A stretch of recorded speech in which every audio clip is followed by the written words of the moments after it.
হ্যাঁ, মা না ভালো হলে সন্তান ভালো হবে না।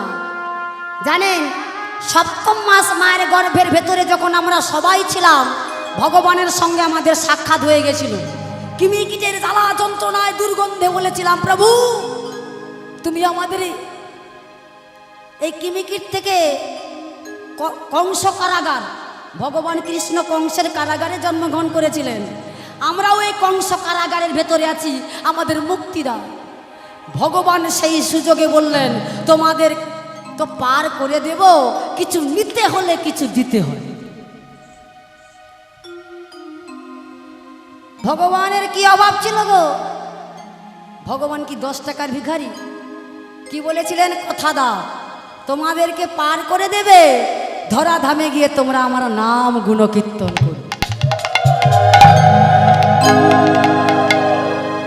কি গো বাবা, বিপদে পড়ে আমরা অনেক কিছু কথা বলি, ধরাধামে গিয়ে তোমার নাম গুণকীর্তন করো, কিন্তু এই ঐশ্বর্যময় আলোতে এসে অসৎ সঙ্গে নরকে বাস, সৎ সঙ্গে স্বর্গবাস।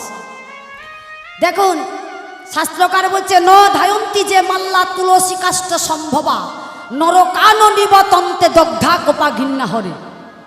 এই মানব জীবনে যাহারা তুলসী কাষ্ঠ মালা গলে ধারণ করেন না, তাহারা শিহরি কোপাঘ্রি দ্বারা নরক যন্ত্রণা হইতে মুক্তি লাভ করিতে পারে না। কোনো ভক্ত বলেন যে আমার মন ঠিক থাকলে সব ঠিক, আমি তুলসী কাষ্ঠ নেব না, গুরু দীক্ষাও নেব না, আমি আমার হরিকে ডাকবো।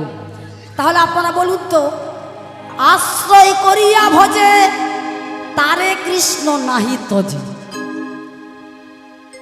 তাহলে বইতে তো হরে কৃষ্ণ নাম আছে, আপনি পড়ে পড়ে আপনি ভজন সাধন করুন, নাম জপ ধ্যান করুন। কৃষ্ণ নামের বীজ যদি গুরুদেব না আপনাকে দান করে, অর্পণ করে, সে বীজ কোনোদিন কাজে লাগে না। নেতাই গৌর হরিব।